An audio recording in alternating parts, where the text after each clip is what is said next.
Here is a question almost nobody asks before buying jewelry, and it might be the most important one of all. Not how big is the stone, not what is the brand. Just this: what is it actually made of? Because here is the fun part. The stone gets all the attention in the case, but the metal is the real workhorse. The metal is what touches your skin every single day. The metal is what decides whether your piece survives 10 years of real life or gives up in a single season. And the gap between a metal that is genuinely worth your money and one that is simply very good at looking the part is one of the widest, best-kept secrets in the whole business. Once you understand a handful of metals, which ones are quietly brilliant and which ones are just good at pretending, you will walk into any jewelry store with a kind of confidence most shoppers never have. So let us have some fun with this. First, one idea that flips everything you assume about jewelry on its head. Purity does not equal quality. Your gut says the purer the metal, the better the piece. More gold, more value. Simple. But for something you actually wear, that is backwards. Pure gold is so soft you can bend it with your fingers and scratch it with a fingernail. It is gorgeous and almost useless for daily wear. The metals that truly last are mixed, alloyed, engineered for strength. A little less purity buys a whole lot more durability. Keep that in your back pocket, because it explains a surprising amount of what is coming. Today, we are splitting the metal world into two teams. First, 5 metals to watch out for, the ones that look like more than they are. Then 5 that genuinely earn their place on your hand. None of the first 5 are evil, by the way. A couple even have their place. They just tend to get sold as something they are not. Let us start there, with the ones to approach with a little friendly caution. Number 1. Gold-plated brass. This is the most common look-alike in the whole jewelry world, and honestly, it is clever. You take a piece of cheap brass and spray a microscopically thin layer of real gold over the top. And when I say thin, I mean astonishingly thin. That gold layer is often half a micron to 2.5 microns. For perspective, a single human hair is around 70 microns across. You could stack dozens of layers of that plating inside the width of one strand of hair. It looks fantastic on day one. The trouble is that the plating wears off exactly where the piece touches the world most: the underside of a ring, the back of a clasp, the spot where a bracelet rubs your desk, and the brass starts peeking through. That is the green mark on your finger where the exposed base metal reacts with your skin, and the dull patch on a chain that looked golden last month. And replating usually costs more than the piece is worth, so it tends to just get retired. There is nothing wrong with enjoying plated jewelry for what it is: a fun, affordable look. Just know what it is and never pay solid gold money for it. Quick cousin to remember, gold-filled is actually the better version. It has to contain at least 5% gold bonded under pressure, so it lasts far longer than plating. Just make sure you are paying filled prices for filled, not solid, gold prices. Number 2. Nickel alloys, often dressed up as nickel silver. Let us start with that name, because it is a bit cheeky. Nickel silver contains no silver whatsoever. It is copper, nickel, and zinc, given a silvery shine and a silvery name. The thing to really watch here is your skin. Nickel is one of the most common skin allergens around, and roughly 10 to 15% of people react to it with redness or an itchy rash wherever the metal sits. The sneaky part is that a lot of people never link the rash to the ring. They blame soap or weather, while the real culprit is right there on their finger. And here is the useful bit. Repeated exposure can actually build a sensitivity you did not start with, which can then follow you to other jewelry down the road. So if a piece does not clearly say nickel-free, it is just worth a second thought, especially for earrings and anything you wear all day.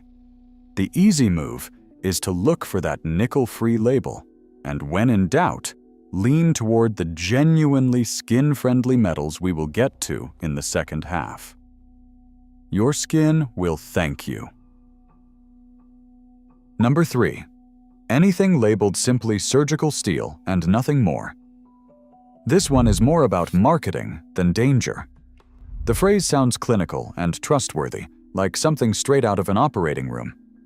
And to be fair, there are genuine high-grade medical steels that are excellent.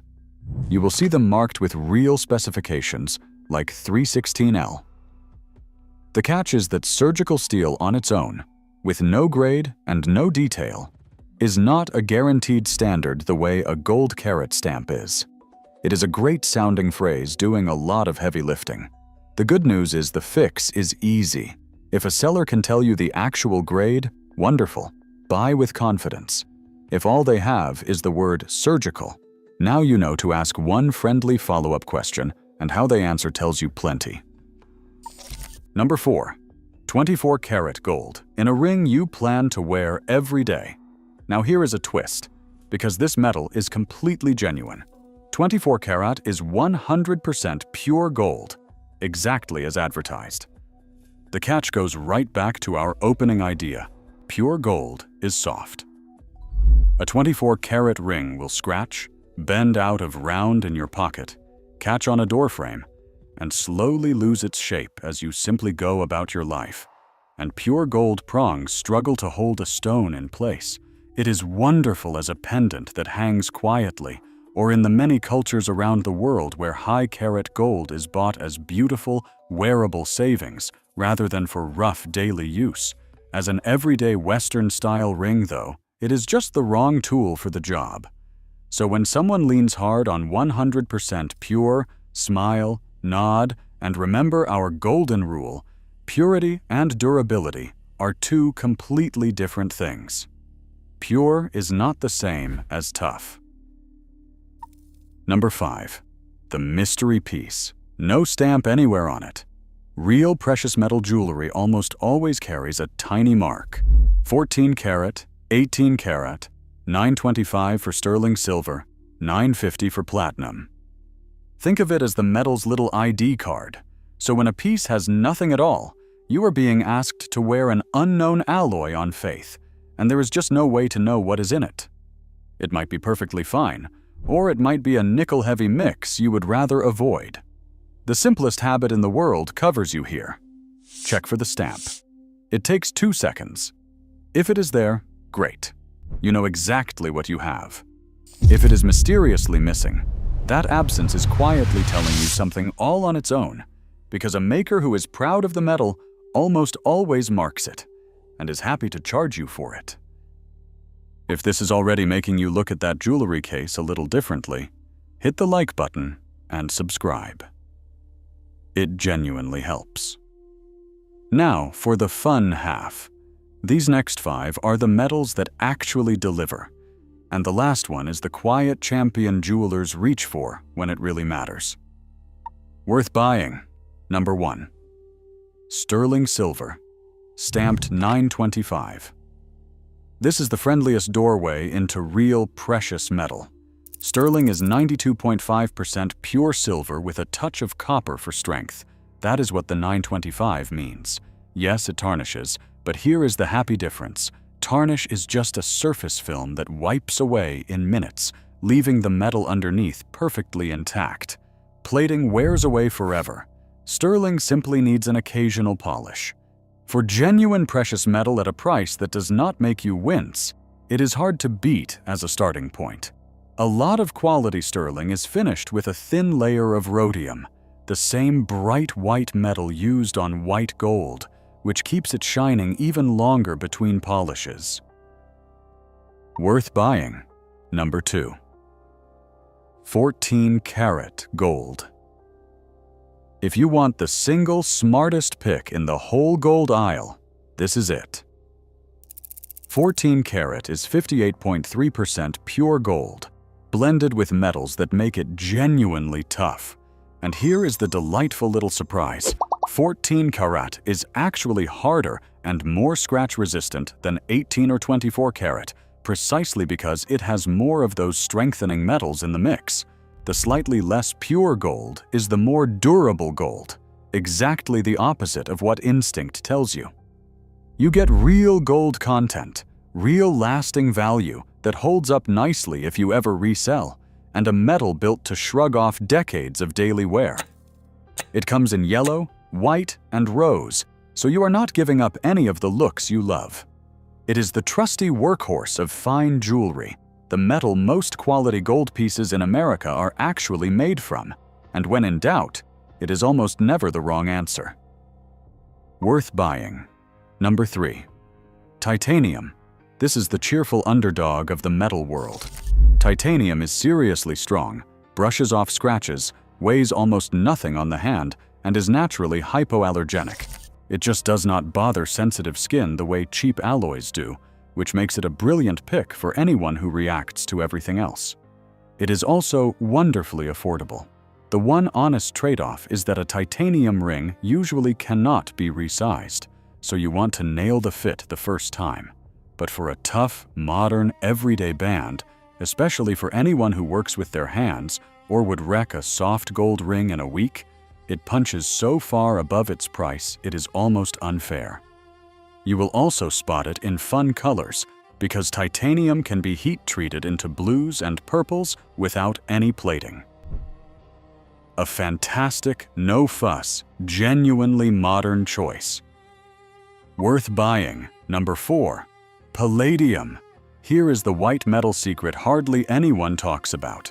Palladium is part of the platinum family, and it inherits the best of its famous cousin, a naturally white color that never needs replating, real hypoallergenic friendliness, and no tarnish, while weighing less and often costing less than platinum.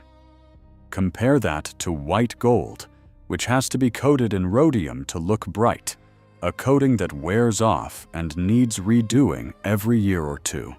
Palladium is simply white all the way through, exactly what it appears to be, with none of the upkeep, no replating appointments, no surprise color shift down the line.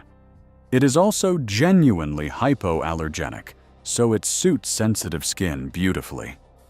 Most people have never even heard of it, which is honestly the only reason it is not a household name.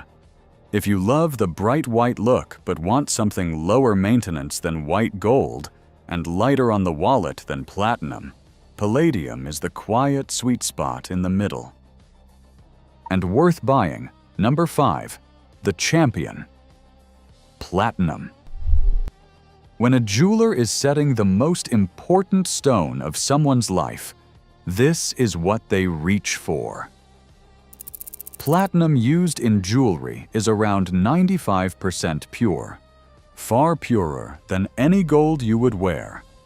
And yet it is dense, strong, and remarkably durable. It is naturally hypoallergenic, lovely for the most sensitive skin, and it never tarnishes. Here is the detail that makes it special. When platinum gets scratched, it does not actually lose metal the way gold does. It just gets nudged aside into a soft patina, so a piece can be polished back to life over and over, across generations. A gold ring quietly sheds a little metal every time it is polished. Platinum keeps almost all of itself for a century. It is heavier on the hand, and it is the priciest of the bunch. Some people absolutely love that reassuring weight, but it is the one metal you truly buy once and pass down. With platinum, the premium is not a story. It is the metal genuinely earning it, which is exactly why it tends to wrap up the most meaningful pieces people own. So step back and look at both teams together, because there is a neat little pattern underneath. The 5 to watch out for all share one habit. They look like more than they are. Brass dressed as gold, copper dressed as silver, a plain alloy dressed in a medical-sounding word, purity mistaken for toughness, an unknown metal hiding behind a missing stamp. The 5 worth buying do the opposite. They simply are what they say they are. Sterling is silver. 14 karat is gold built to last. Titanium, palladium, and platinum are honest metals that do exactly what they promise on your skin and on your hand. No costume, no gap between the story and the substance. That is really the whole secret of buying metal well, and that points to one easy habit that will protect you for life. Before you fall for a stone or react to a price, turn the piece over and look for the stamp. 14 karat, 18 karat, 925, 950. If it is there, you know what you are holding. If it is missing, or if the answer to what is this made of is a word like pure or surgical instead of a number, you have learned everything you need to know. The metal is the honest part of any piece of jewelry. The stone is just the part they want you staring at. And if you ever want a second opinion, a good local independent jeweler will happily tell you the exact metal, the exact karat, and the honest trade-offs before you even ask. That kind of straight talk is worth more than any chain store's brightest display. If this made jewelry shopping feel a little less mysterious, hit the like button and subscribe to Jewel Verdict for more friendly breakdowns of an industry that loves to keep you guessing. And if you would like to support the channel directly, the join button below makes you a member. Now tell me in the comments which of these metals you are wearing right now, and if you have no idea what your favorite piece is made of, go hunt for that little stamp, and come back and tell me what you found. I will see you in the next one.